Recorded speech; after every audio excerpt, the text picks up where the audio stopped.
In the previous video, we looked more closely at the different methods of heat transfer. Now we will take a look at the rate of heat transfer.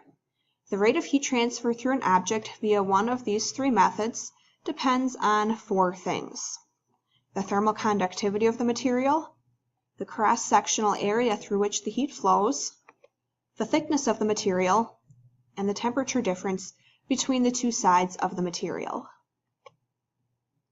We can calculate the amount of heat transfer with the following equation. Q equals K times A times T times delta T divided by L. Q is the heat transferred in BTUs. K is the thermal conductivity of an object in units of BTU per feet degree Fahrenheit hour.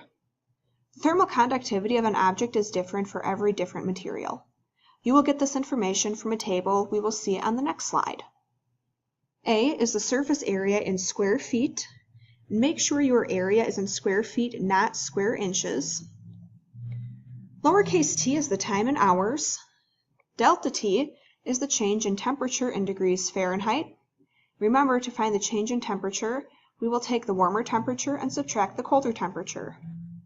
Last, L is the length in feet, or in other words, is the thickness of your material.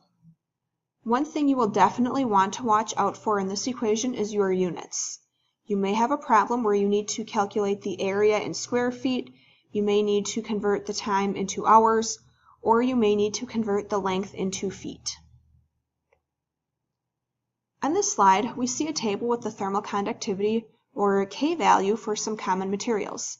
Notice how metals, like copper and aluminum, have a very high thermal conductivity, which means they transfer heat very well. On the other hand, polystyrene foam and air both have very low thermal conductivity values, which means they are both good insulators. In the next video, we will take a look at how to solve a heat transfer problem.